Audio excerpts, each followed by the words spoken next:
when you're looking at something like this, I just mentioned to people, just keep it simple. Don't overthink things too much. You want to approach it with a simple deworming and just lots of food.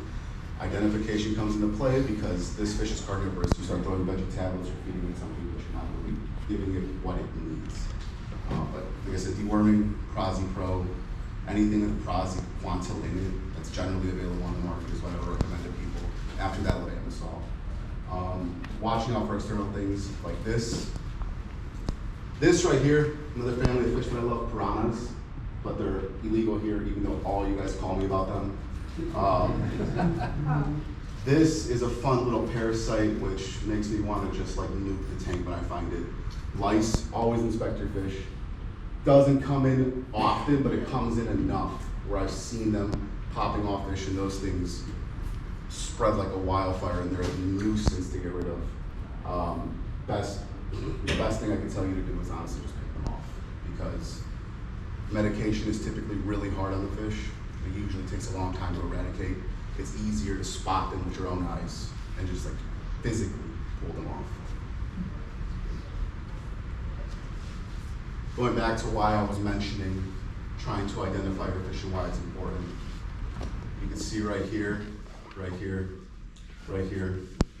If you were expecting this fish to eat algae, it's like the worst possible cure for it. These things have teeth to grab, rip, bite. They're more carnivorous. This is a Lepracanthus galaxius. That fish has 3 different L numbers and is spread throughout Colombia and Brazil. But this one's Colombian. But yeah, that's why that's important. Making sure you're feeding your fish properly because you might look at it and be like, hey, it eats every day and it's fine, but you're not giving it what it needs. Yeah, fun incident. Quarantining fish. This is all methylene blue. Blew up on my floor, and yeah, my foot was blue for a solid month. It was like, it's always good to keep medication on hand. Be proper about how you care for it. That stuff does stain, and it's not good to introduce your body to it to that extent the way that I do. But yes, malachite green is some things that I use, methylene blue are some things that I use. And I would mention, just because plecos are kind of sensitive to malachite green, if you use any malachite green products, dose those at 50%. So if you are dealing with an issue with your fish, try and build them up to it because they're naturally intolerant to it. Becoming a genus genius.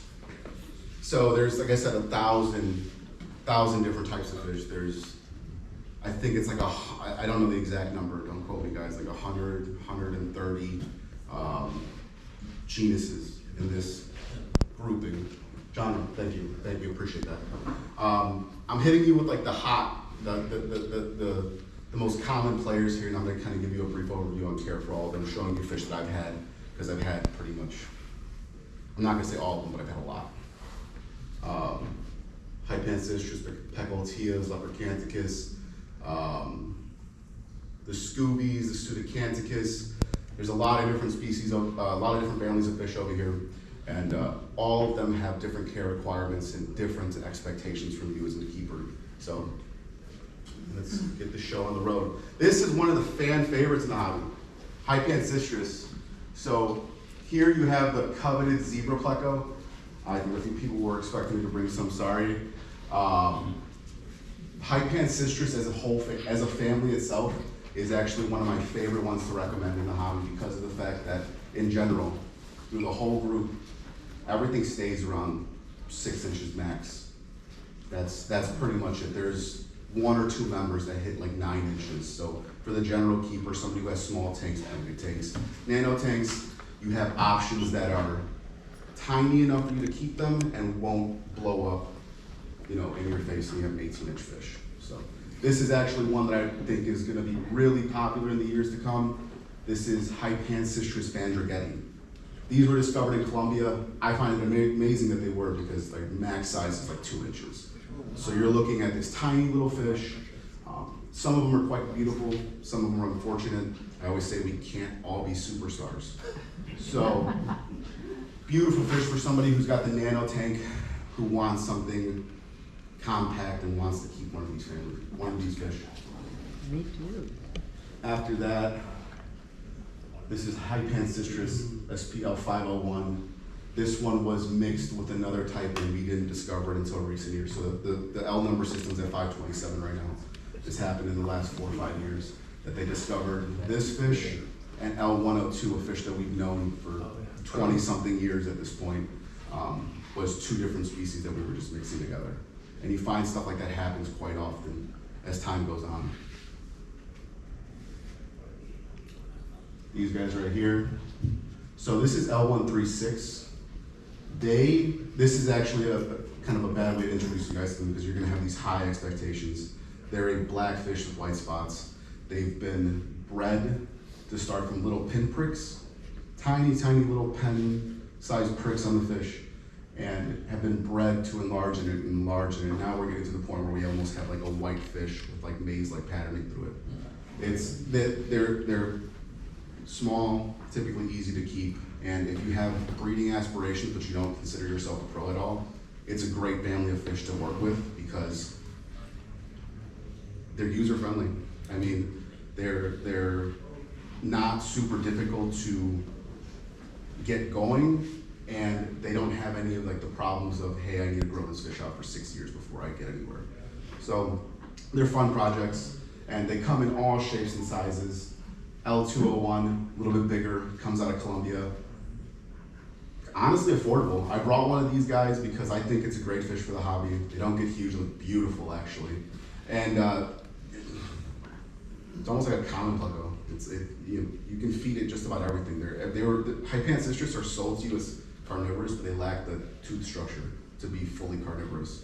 They're an omnivorous family and kind of just accept everything. Give them a mix, meaty foods, veggie-based foods, and just bounce around. I always say the same thing. People who treat their fish like they should eat 1 or 2 types of food and that's it, it's kind of just crazy, because none of you guys do.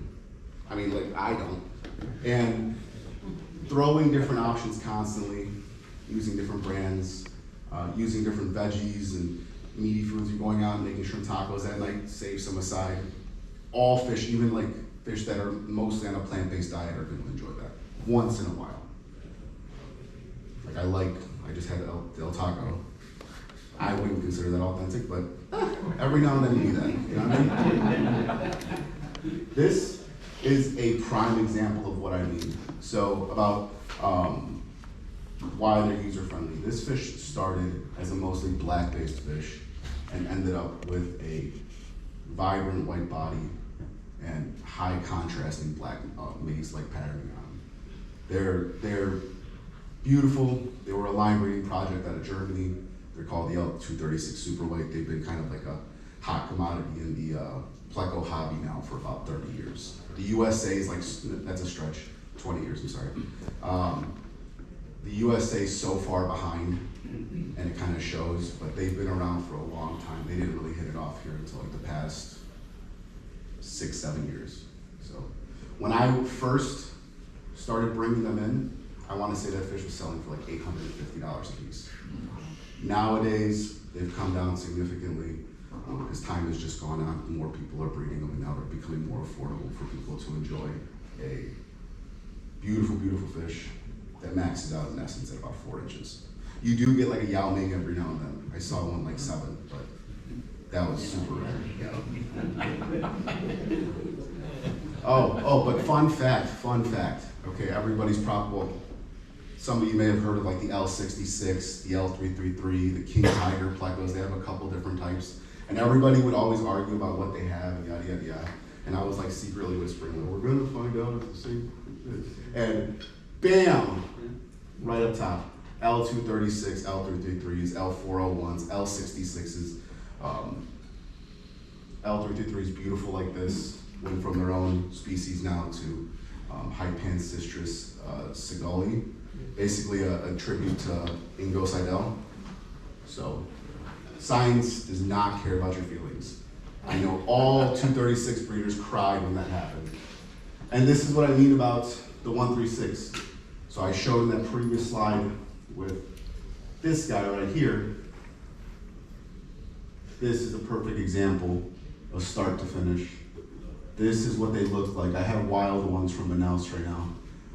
L136, I would call these A's, I would call these wilds.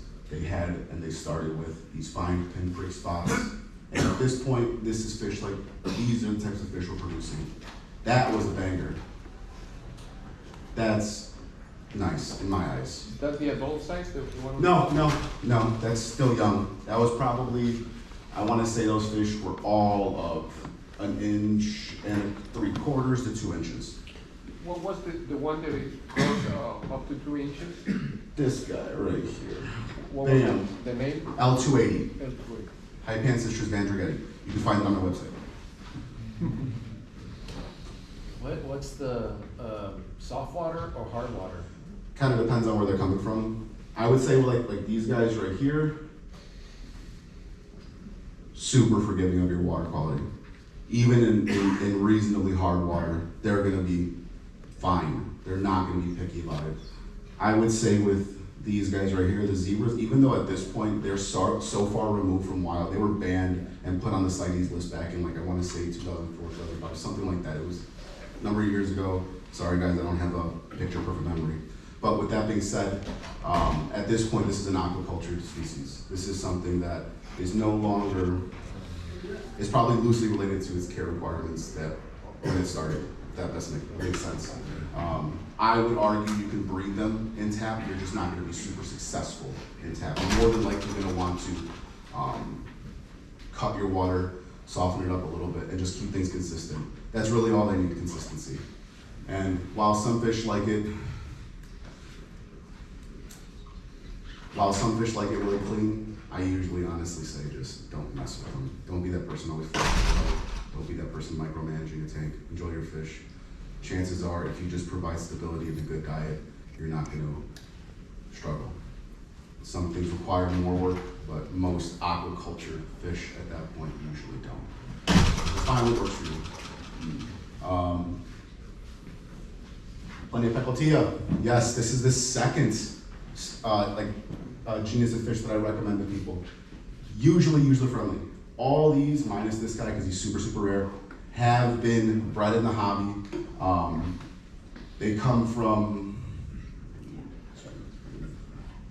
this is 4 different countries right here. This is a fan favorite, Pecotilla canta, the leopard frog, L134. Everybody loves those. Very sought after, come out of Brazil. They're breeding them in some quantity in Asia these days, but majority of them are coming out of Brazil. You can see right here, the differences. There's 2 catch locations for these. You have the Tapajos, and I'm gonna butcher this name because I just never bothered to learn how to pronounce it properly, but the Jamanaxen.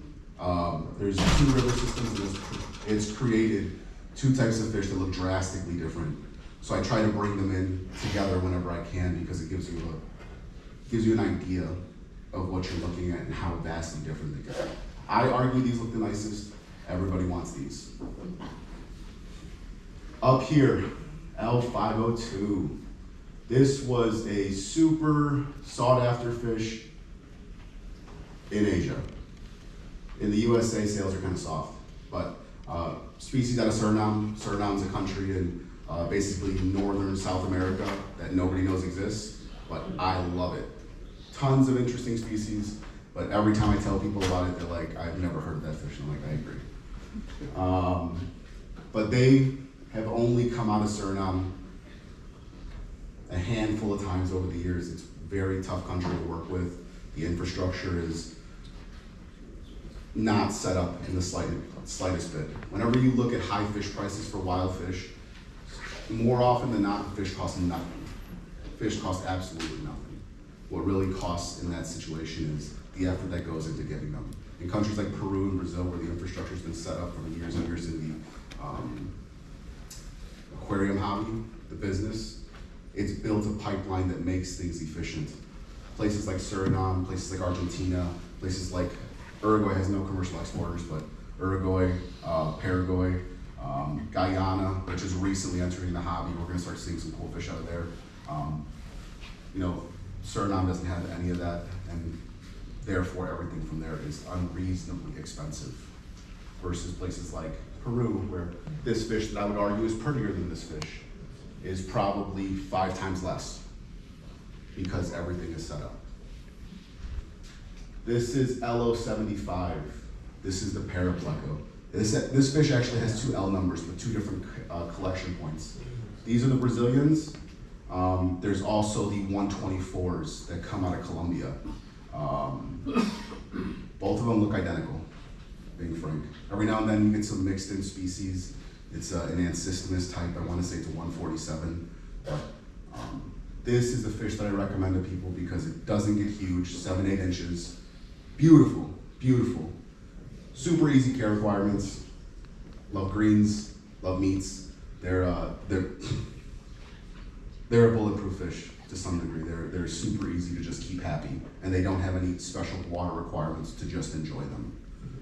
Breeding them, it's been done numerous times. I don't know what the secret is. Don't ask me. Sorry, but it is something that if you have that tickle for a challenge that you know you can accomplish with some work, boom. And if you want something that's just sexy, honestly, it's a good looking fish.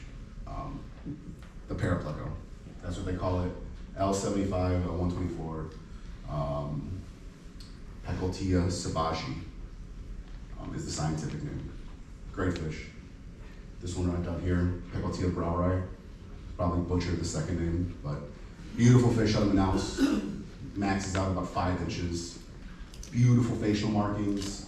In this family, it doesn't go to all of them, but the males tend to get a real hairy butt right around here. Whenever it's like breeding time, it's just like, yeah, that's a boy. Like, yeah. This is a unique one. So these come out of Peru. They're the L350. They call them the coal pleco. I can't even pronounce the scientific name, honestly. Pecoltia penguinjunki or something like that. Sorry guys, sorry. But great fish, comes out of deep water. Whenever you get these fish that come out of really deep water, typically they look nothing like that. They're usually, instead of being jet black, they're usually like a washed out gray. It looks like a shell of themselves. Looks like they're almost dying. There's just no color to them. And then once you bring them out, once you get them to the exporters' facilities, if it lasts for more than a few days, suddenly they're trying to sell it expensive, but it'll turn black eventually, and it's a normal fish. They just lose the pigment when they're down there long enough. And once they come up, they go from a very washed out gray coloration to this, brings out your inner goth, you know what I mean? Great. What's deep water? Like 60 feet, 40 feet, something like that. 60 feet is probably closer to what comes to mind. But it's coming out from down there. And what's crazy is people are going down there to go catch fish too. That's the case with like a lot of the fish in the Xingu River. That's hard work. That's hard work. They don't ask enough for those fish. Lepercanthicus. This is a good side shot from the photo I had above. I found this after I was doing this. This right here is a 1 in a million. Not really, but it's a super, super rare natural variant. So when I was down in Bogota back in 2022, I was walking around facilities and I stumbled on this guy there. And he was asking outrageous money, that's why I was still there. But I negotiated it. I had cash. Everybody loves cheating the government from taxes. So we worked out a deal on the spot. Boom. He sent it to me and worked out great. Fish like that usually only end up on Facebook by some random dude in Asia. I'm generalizing Asia, just for clarification. Just mentioning that. But yeah, that was really cool to bring in. It went to a good breeder out in St. Louis. He's bred a lot of good stuff. And that's one of the color morphs I've managed to track down over the years. Up top right here, right next to him, is the natural form of this guy. You can kind of see the spotting, the head structure. With Lepercanthicus, you have that little hump right there in the head. Does everybody see that? Right there, you can see it right here. This is something that's common amongst them. It's actually a spike. If you run your thumb across it, like right up and down it, it'll catch you. That's like a key defining feature of these guys. They also have this thing where it's like no matter what you do and no matter how hard you try, they're gonna be like watching paint dry when it comes to how fast they grow. That fish, when they breed, you have these huge spawns, and the fry are usually pretty hardy, but it's like 2 years later, I have a 2-inch fish. Like they grow phenomenally slow. So if you ever see a good deal on a big lepercanthus, 6-7 inches, jump on that. If not that, you're gonna buy a 3-inch fish, and it's gonna take you a couple years to get it up to size. So they have these teeth because they love eating meaty-based foods. They love going after snails, interestingly enough. If the snails are big enough, they will rip them out. They also love popping the seams under tanks. So if you do keep these, keep a thick layer of substrate, because it doesn't happen right away.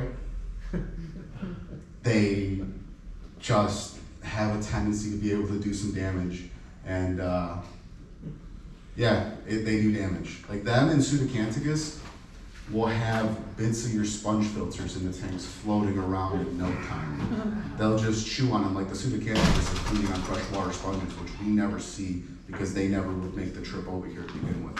But yeah, they love to rip, and just keep an eye on that. Thick substrate. They come in so many beautiful forms. This puppy right here is the L172. If you Google that number, you're gonna come across the scientific name Lepercanthus heterodon. That's a different fish. They look like twins. And it's funny when I go and go to this and be like, they're gonna say, yeah, that's the same species. But then you go to something like this, and if you put them and an actual photo of Lepercanthus heterodon, you'd be like, come on, bro. This is the same fish. But no, they are definitely different fish. And these are just one of the beautiful forms that come out of Brazil. Same with these, the Sultans, L264s. There's like 3 fish that look identical to that. 314, really don't see it too often. 263, you do see it mixed in often. Usually if you see a gray fish like this, usually a darker gray, you're looking at a 264. If they're small, this will be white. With the 263, instead of having that gray coloration, you're actually gonna have more of like an olive green coloration to it. The spots are not gonna be as intense, they're gonna be a little more spaced out. But that's one of the things that we deal with. I have a video on my phone, I couldn't upload it to this, I didn't think so. I didn't, but I ordered L240s and L241s. So I ordered these guys, and then there's another one that looks very similar to it, where if this fish has like 150 spots on it, the L241 has 40 spots. So it's just drastically less spotty. And you open up the bags and it's the same fish. And with the explanation, no, it'll change when it grows. So I'm not gonna say every exporter is unethical. I will say that stuff comes in mixed or improperly labeled all the time. And it's up to people like us to make sure we're observant and pointing things out and not selling things at face value. This right here, believe it or not, is this. So I deal with a lot of people in Colombia, and usually at this point now they know I'm hunting color forms because breeders like stuff like that. And that's like the supermodel in the family. Like I like to think I'm the good looking one, but not, my brother takes the cake unfortunately, so it is what it is, But that's the supermodel in the family. That's something unique that you normally don't see come to the US. I like hunting for stuff like that because it's usually annoying that everything's overseas when I see, oh wow, that's cool, where's this from? So, here's something I skipped over. This is Lepercanthus triatus. These come from Colombia. They come in all flavors too. They come fully black with only this being orange. That's why they're called a 3 beacon. This form right here, 6, 7, 8 years ago, nothing special about it. They're gonna sell it to you for cheap. I sell it to you for cheap, everybody's happy. These days, they call this, or something like this, like the flame demon. And they're gonna throw like a nice solid 3-figure figure at me, and I'm gonna have to charge accordingly. Stuff like this usually gets left behind these days because I don't think anybody wants to pay $400, $500, $600, $800, but every now and then you run into a collector. But it's funny how things change, and unfortunately, a pro from Facebook was that we got to connect better with people in other parts of the world and learn more and have better access. The cons of it is people are talking to fishermen and saying, dang, dude, you'll sell me that for $2? I paid $60 up here. And now they're asking for more, and God bless them. I hope they get it, but it does alter the course of things. And I can say in parts of Brazil these days, the pricing has gotten out of hand. Some of these new tetras are entering the hobby these days at $50, $60 because the fishermen are talking to people, they're hearing prices overseas, they're wanting more, and they focus more on getting the things they want, but we also are now paying for the convenience of them focusing on it. So, ass load of ancestress. There, I said it. Let's get that over with. This is the most complex genre that there is. I mean, honestly, there's so many different types. I think by the time this is all done, we're going to go from like 1,000 plus species to like 2,000 plus species just on them alone. To some degree, they're almost like they're changing just up the stream because I feel like we're seeing new ones every 6 months, every year. But they're the hobby's favorite fish for a reason. They typically will breed for you, and they're typically really forgiving of your care requirements, and they're typically algae eaters. So people get what they want, a fish that doesn't get huge, and usually takes care of things for them. These are beautiful fish. They're called the wobbin musters. They entered the hobby years back. Wobbin muster means honeycomb, I guess, in German. Not my native language. Google told me that. If I'm wrong, I'm sorry. Now, with that being said, we've been bringing these guys in since like 2015, 2016. And back then they cost a pretty penny. Nowadays, because they're bristlenose, everybody's breeding them now. They're a fish you can get reasonably affordable, and they look knockout. That's a beautiful fish. It stays like that for life. Big old spots, real light brown honey patterning, really nice. Snow whites, hate the fish. Everybody loves it. Color's nice. I was bringing them in when they were brand new in Europe, and they were selling me fish for exorbitant amounts of money, with it being like the size of like my thumbnail with the tail. So lost a ton of money. Not a fan of them, but it just shows where we're at in the hobby as far as we're getting all these different color forms out of them. Bristlenose breed. You work with them long enough, you start to see these pop up. You'll probably get albinos eventually, yada, yada, yada. Great fish regardless. This one came right here out of the border of Ecuador. I think this is an in-betweener, that's what I call it. Or it's gonna get labeled something else, but I don't think so.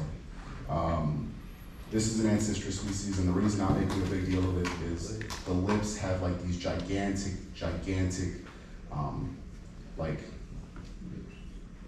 so I don't know if anybody here has seen a rubber lip pleco, but basically that's what it is. The jaw structure is completely different than most ancestors, and the species got about 9 inches.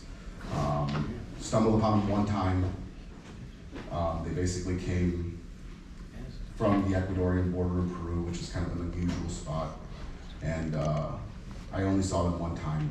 I was able to track down a group of hobbyists from Ohio, had brought some in, and they were the ones who were able to identify it and like introduce it to the hobby. But beyond that, stuff like that doesn't come in. It's just not economical. All the work that comes into going to some of these remote areas ends up making things just insanely expensive and then just risky.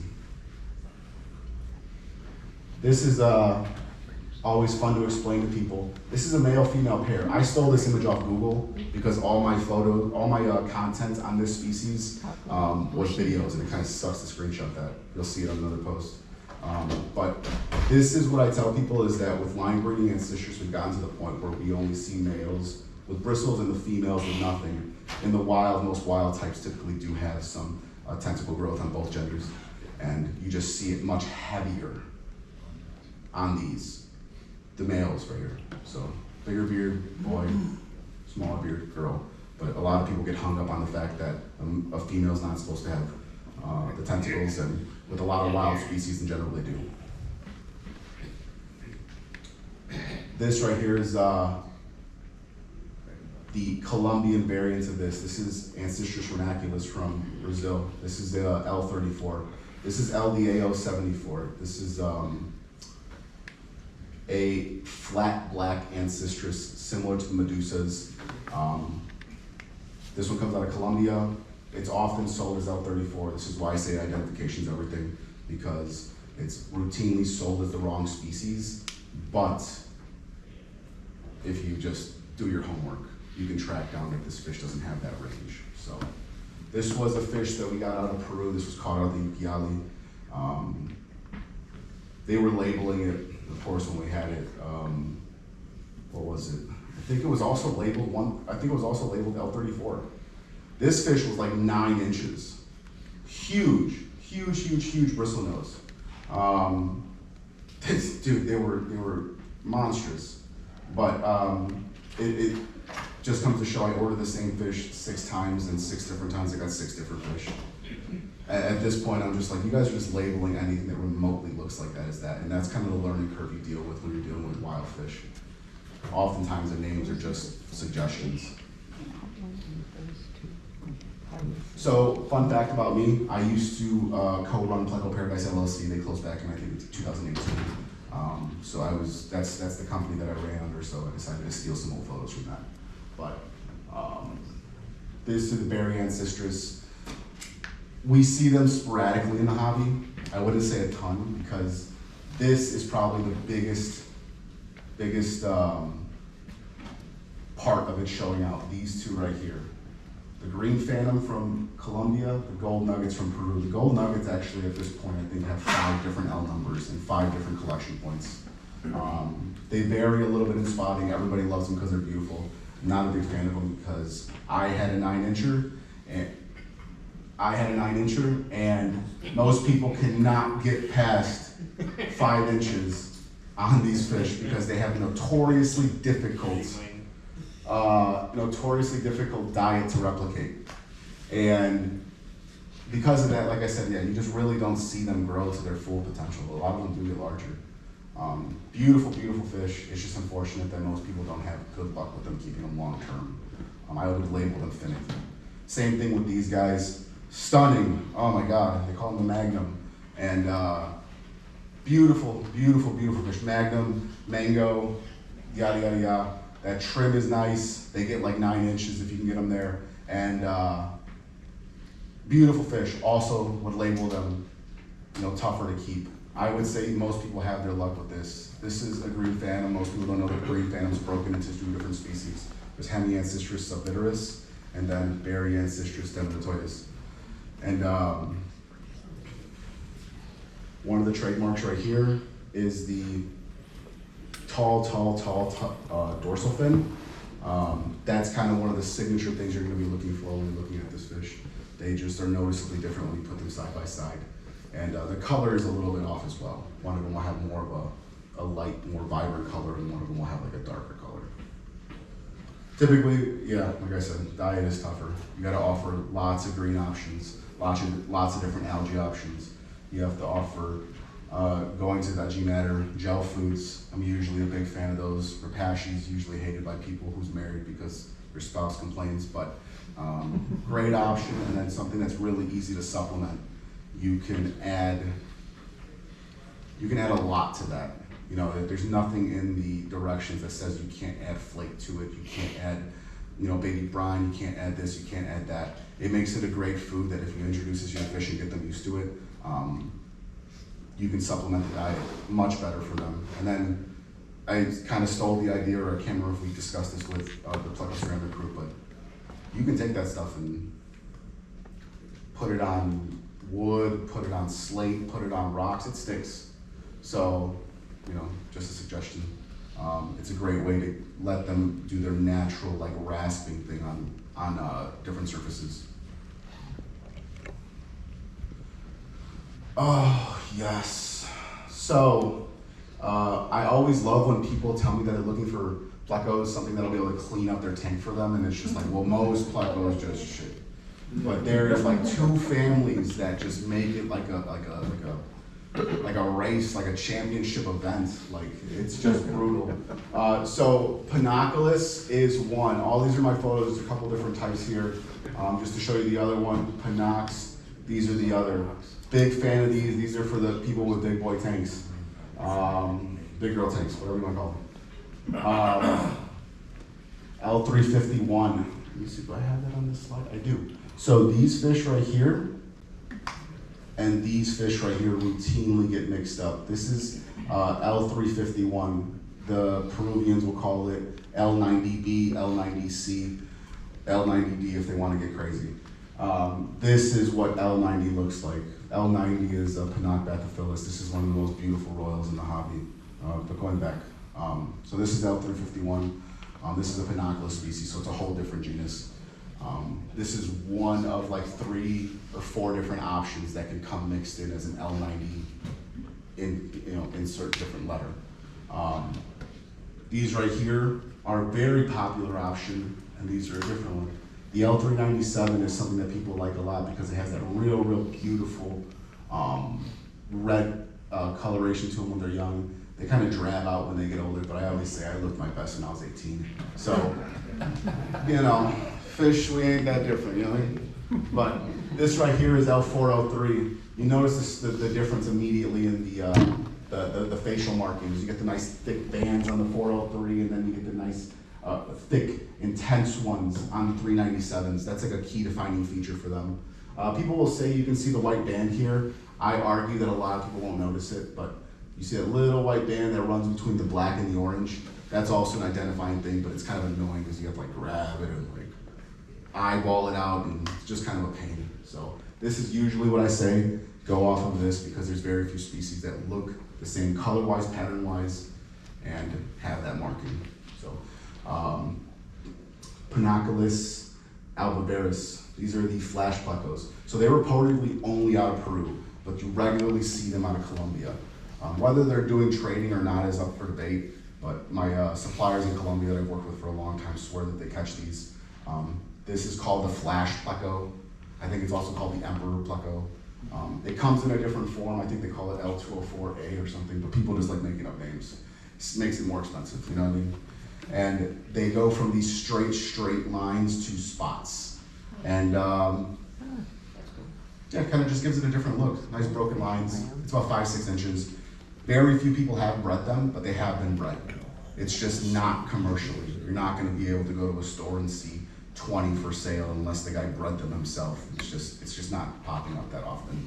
These guys though, L306 hot fish, just with this one, or just like this one, more money. The good looks stay for life. This is an adult fish. They have the nice sexy orange, whereas these guys kind of brown out. You know what I mean? Like they just lose their luster as they age. Age is like wine, age is like milk. So these guys right here, gems. These guys right here, annoying. L453, the Moa pleco.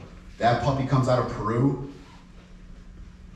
The area is far enough where it's a hassle, and then the babies never survive the journey. I've attempted to get the babies 3 times, I've been successful 1 time. I'm guessing just the trip typically wears them out, and they typically die in transit. The big ones seem to make it, but they usually come jacked up. I'm usually sending a text about that one, like, come on, dude. Like, this is brutal to look at. But this is the biggest member of this family. There's like 3 L numbers that look really similar, and you know, you probably will never run into. This is the one you're more likely to run into. That's L453, the king arabesque. Different family is the queen arabesque. I think they took the idea from it because it's got the tight wiggles, but this fish is substantially hairier. Spikes, spikes, spikes. You rub your finger around it, you'll wear your thumb down. It's very spiky. Very neat, very robust, kind of pricey, but great looking fish. I think you'll find it anywhere from like $250 to like $350. So the one thing these all have in common is they're obviously Panoculus. The general diet for these is people and Google will tell you wood. I will tell you this fish This fish processes wood the way we process corn. Put that in your head, okay?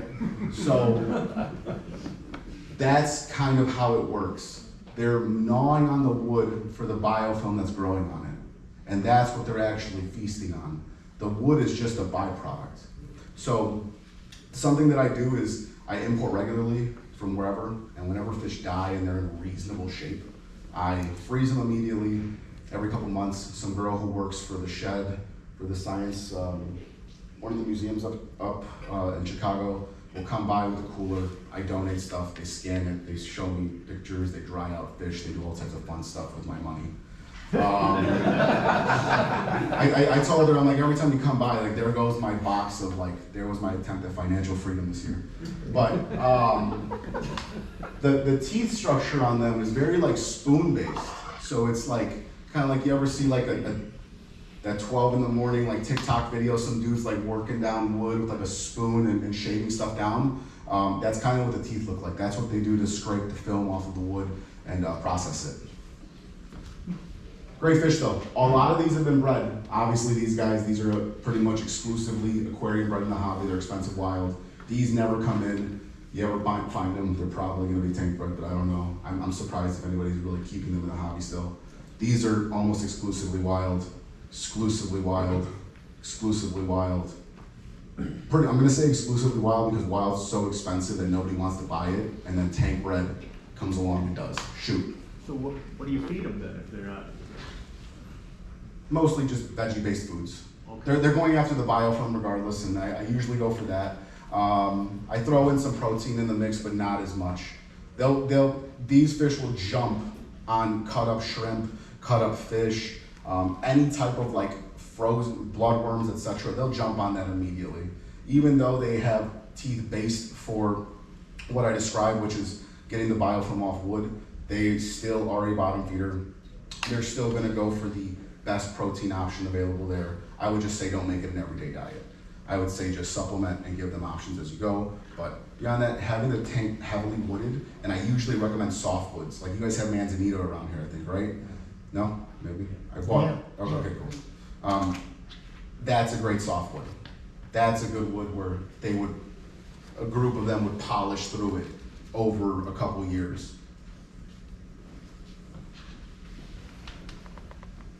And these are the bangers, the big boys. So, plecos, I would say most, we have like 1,000 something species, most plecos don't get big. Panox are the family that exclusively get big. This is L203, they call it the Volkswagen pleco. This is actually the biggest growing one. This size almost never comes in, probably because it's a pain in the ass to handle, and they eat them. So that's a food fish. They don't come in that big very often. You have to fight about it. Usually you get them 3 inches. Oh, right here, beautiful markings. This is also sold as L90. So yeah, they come in mixed all the time. This is L203. This is L203. Panox Shafari. These come out of Peru. They look wicked. Oh my God, do they look wicked? But the difference between common plecos and these is the common plecos do get the length, but they don't get the girth. That thing will be like a football in the waterway, just huge hump, wide body, and they have a huge presence. You had a question? Yeah, have you eaten them? Yeah. Tastes all right. What does it taste like? Chicken. I want to tell you some crazy story about how delicious it was or how muddy it was. It wasn't bad. I think we had chetostoma, which is a rubber lip pleco. They mostly eat greens. Usually come from faster waterways. They have like really heavy, like suctiony lips to be able to hold on to the flow. I can't give you some crazy description about it. I was starving, I was hot, I was eating it. I will say the one fish that will stand out to me the most was arapaima. Arapaima was fantastic. Yeah. And also, pretty much every silver dollar I had was great. Most of it boiled. The meat was nice. Dude, I have no complaints about that. They're eating everything out there though. Pikes, geophagus, all the cats. I watch little kids catch cats all day. Gut them, hook it, throw it back, just take the fish off, and they just keep going. It's good stuff. Is your question? Yeah, so they come in different flavors, different sizes. This is the biggest growing one. This is the smallest growing one. 24, 26 inches is not unheard of. 12 is about max. Doesn't include the super long trailers. I'm a sucker for that. I love that. It looks so cool in the waterway. Kind of like blows in the way. It's neat. They also have these cool intricate markings. I'm a big fan of them. This is an interesting fish. So I'm gonna let you guys in on a little secret. Nobody yell at me. But this is Panak cotyledon. So this is the blue-eyed Panak. Anybody who's been in the hobby for a very long time will know that at one point that fish was like $10, $15, $20, something like that. Back before, probably when I was still swimming around my dad. Like that was a long time ago. But now, these days, they collect a strong premium. And for a while there, they were super expensive. I remember when I couldn't get them and I paid like $1,000 for one. Now, that's a huge jump from the $20 fish. So this fish pretty much disappeared for the hobby for a number of years, and they look impressive. Black body, jet blue eyes, and this is like a textbook male. Big old spikes that you can like pick your teeth with. Same thing on the face. Big presence, big pooper. But yeah, so the story behind these is and why they disappeared is because this is just rumor mill fuel water cooler talk. The rumor was that there was a big property owner down in Colombia who had a family and they lived on the river, and his young daughter went into the waterway and she got stabbed by a stingray. Again, rumor mill.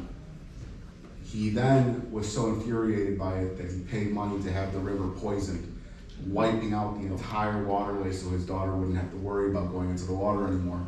And after that, we saw the big dry out of them because it must have been in the location that they were primarily getting caught out of.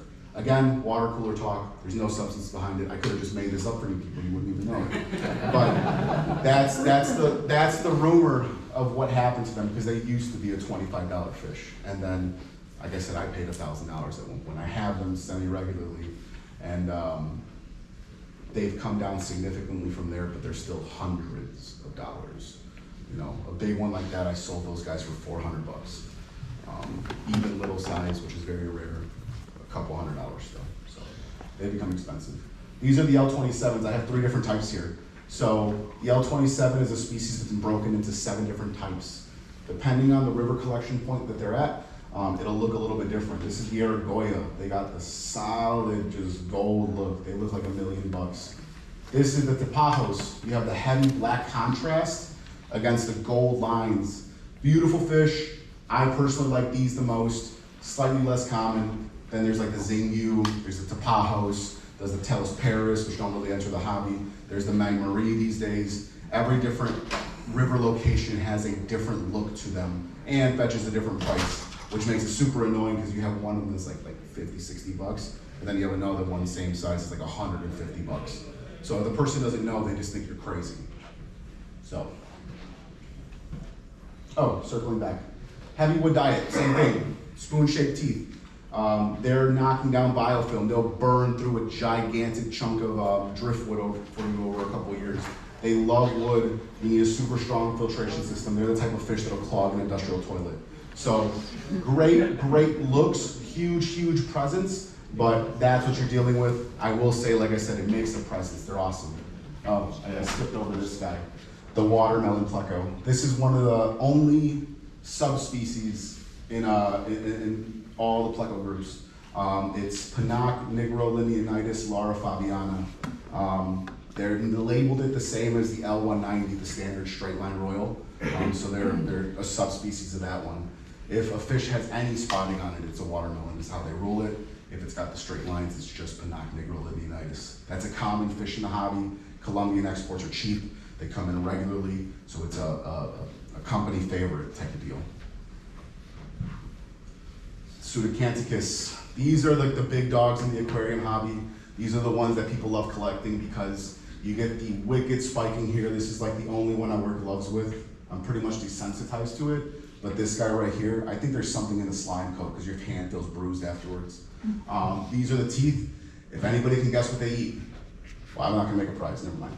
They're meat eaters. You can see the teeth there. They're for gripping and ripping. They love any meaty option. Throwing in big chunks of shrimp, throwing in big carnivore pellets, throwing in fish fillets, yada, yada, yada.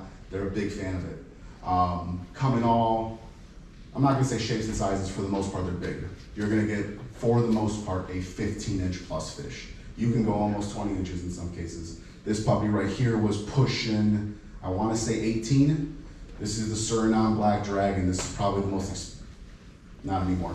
This is one of the more expensive fish in the hobby, mostly because Suriname is a pain to deal with and everything is expensive to those people.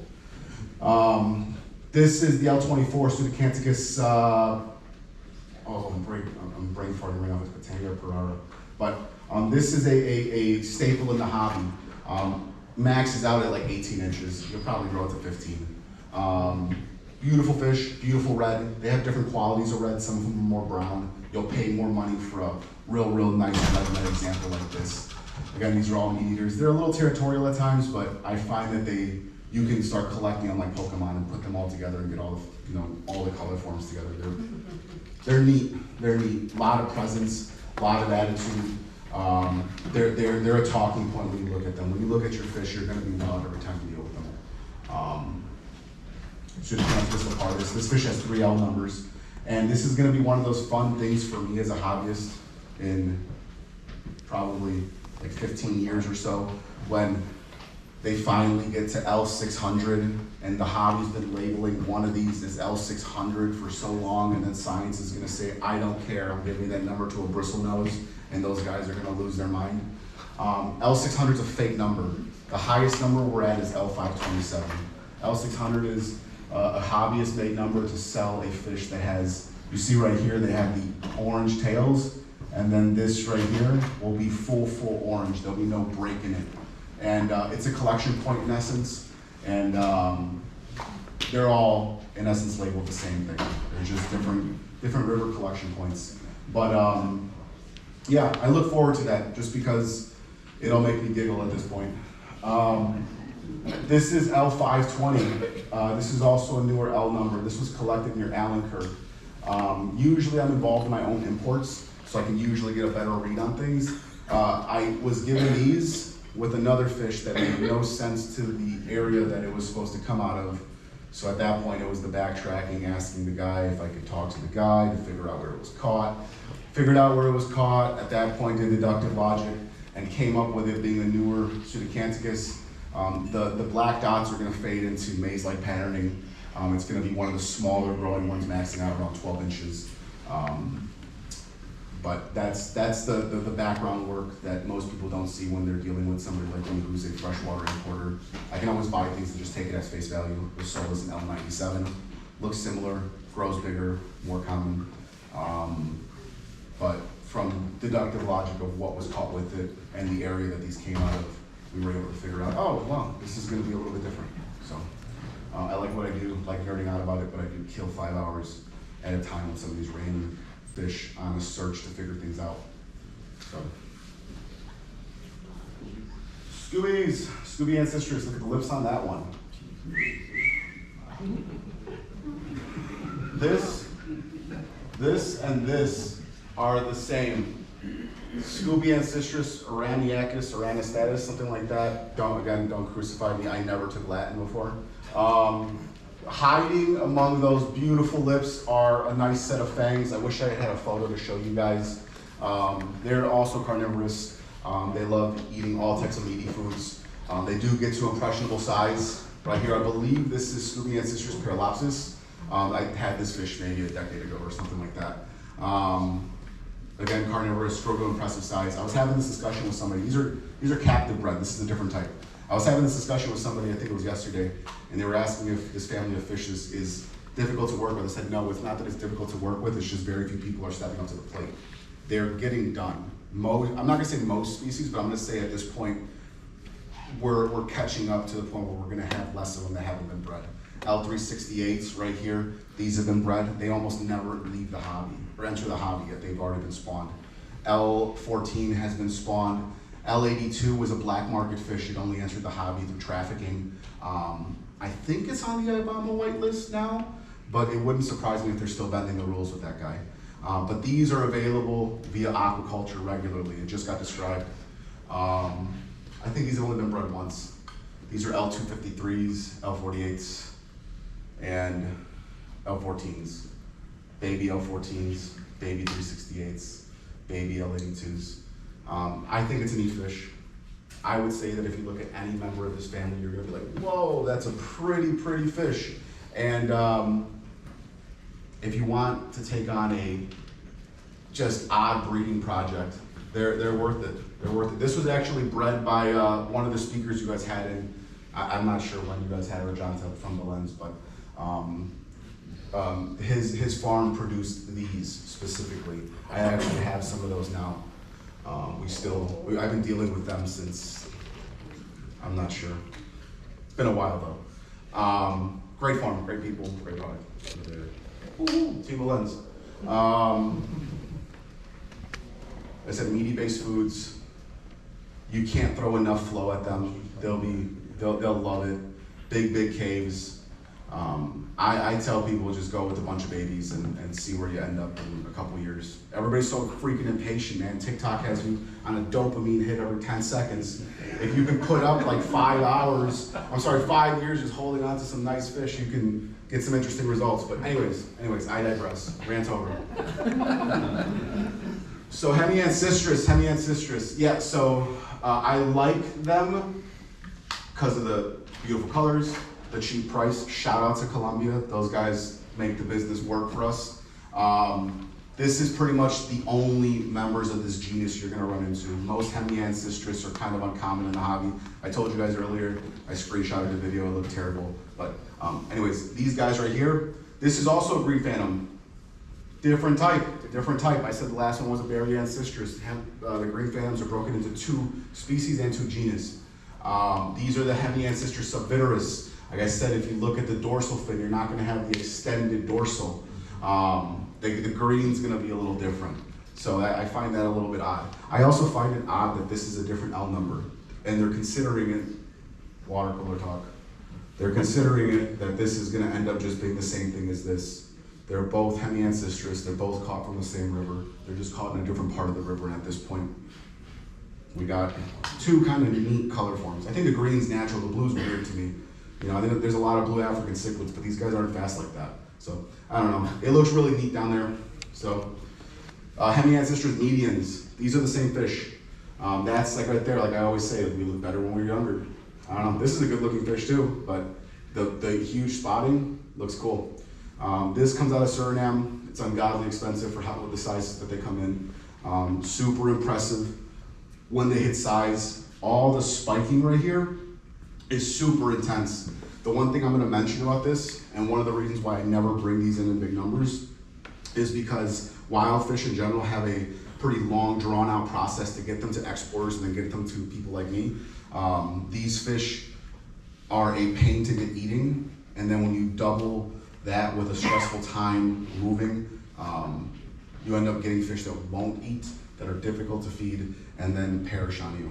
If the person who gets them in does a good job feeding them, does a good job taking care of them, they do well. But if they have any time, like any break period, it seems like they lose like the bacteria in their gut that allows them to like process food, and they just never seem to bounce back. Like that's kind of like the general consensus that I've seen online, as well as my own experience. I've been dealing regularly in Suriname for the past couple of years, because it's kind of one of those things, if I don't, nobody is these days. Fun fact, so that whole country was pretty much brought into the hobby by a local from around here. So, yeah, like I said, there's just not a lot of imports coming in from this area. So I try to make it a point to deal there as regularly as I can, even though it's financially not sound, to try and preserve some of these fish entering. But it's just, every time they throw numbers at me, it's just like, this is ridiculous. I'm buying it to resell it, not buying it to keep it. Shoot. I trust you know that the Suriname's real big in the dark rod hobby. I know they have a heavy reptile presence, yes, but I don't do anything with reptiles. I know that that's become a lot of smuggling of reptiles and birds out of that area. They've been really cracking down on the border as far as regulation. It impacts the fish hobby as well. And these days, I know there's only like 3 exporters down there. Like that country's struggling commerce-wise. So, and I think honestly, just the biggest enemy that they face is other countries because they're not economical in any way. The orders never make sense. I just do it because I like it. So, but yes, they play a huge role in the reptile hobby. Well, the dark frogs anyway, they're, yeah. Yeah, I know that's the biggest commerce point for them, but I don't deal with them. I have the licensing to do so, but I think everything has to go to Miami regardless. There's no flights to anywhere else but Miami, so I'm usually paying for transport out of Miami. That makes it another equally annoying tidbit of my job there. So, hypostomus appreciation. Hypostomus and other types of species are usually lumped into the common pleco bunch. Just take it for whatever it is. Oh, this is cool. I want a pleco. And then 18 inches later, they're like, God, get this away from me. or they're the bigger lunatic, and they're like, I'm gonna get a 150 for that guy. And it's just like, oh, really? All right, go for it. No, but these have become invasive all over the world, and it's crazy to me because it's just like we have so many options these days. I don't think I even showed you a third of my library as far as photos are concerned. And with that being said, there's so many different types that are available these days that regularly enter the hobby that we should be able to do better than dealing with some of these. I think these are beautiful to some degree. Actually, the markings are cool. They're big. They're hard to kill, but for like most people, they're not. So big on steering people away from those. I've never bought them for my own store. I kind of have no intention to. Probably make more money if I do it, but I kind of did this to do what I want. So that's something I really steer away from and warn people about. My saying is, if it's cheap up front, it's expensive in the end. If it's expensive up front, it's cheap in the end. Because red tails, arowanas, common plecos are cheap as hell these days. Shoot. You were talking about invasive. Yeah. So it's the ones in Florida. Yeah, the ones in Florida, they're in India, they're Dominican. throw a dart at a country, and you're probably gonna have a harder time hitting a spot it isn't these days. Maybe that's an over exaggeration, but you kind of get what I'm saying. They're the best invasive species out there, short of like tilapia. Shoot. So in the San Fernando Valley, which is close to here, there's a flood basin, and the area flooded, and when the water receded, there were There's a tons of huge plecostomus. Yep, I believe all it. over the place. Yeah, so most plecostomus would not be able to do that. One, everybody thinks this is cool, this is fantastic.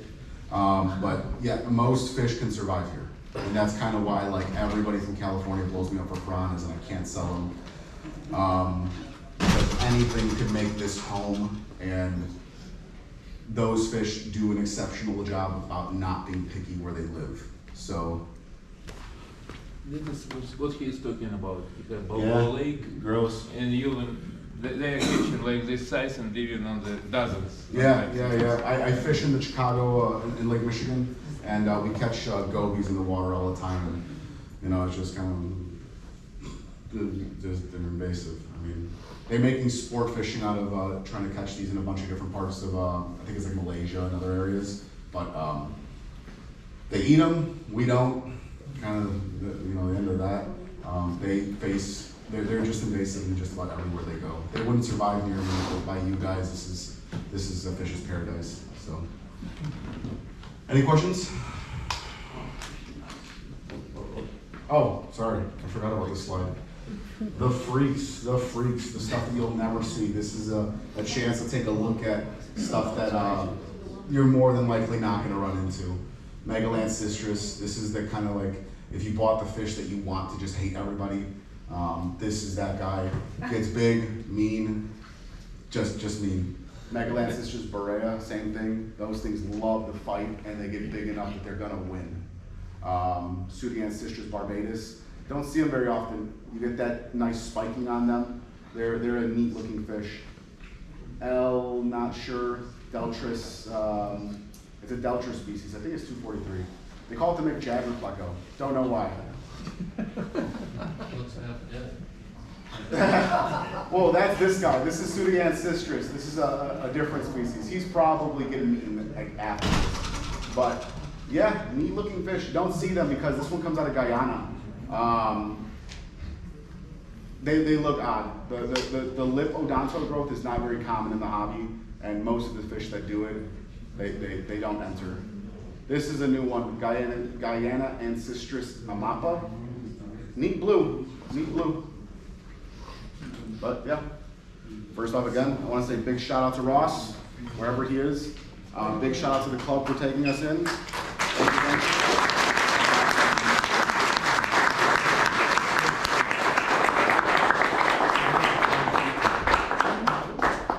Please follow me there. If for 40 cents a day you can support a poor brown boy, I'm that guy. So I will appreciate it. Follow me on OnlyFans.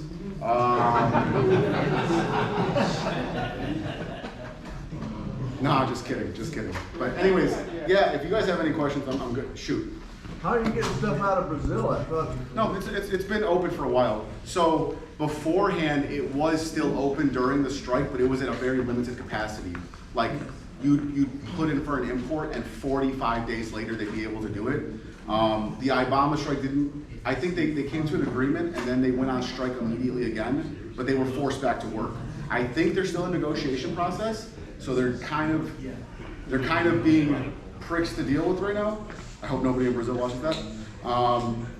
So for instance, I had a shipment that was supposed to land on Wednesday. It was 15 boxes. The company packed all the fish, got it ready, paid a company to take it from his facility to the airport. At the airport, Ibama, they used to not do this, opened up every single box. And if there's anything wrong with quality control, 15 boxes, they found 2 bags of dead fish. That was it, 2 dead fish, exactly 2, because they were individually bagged.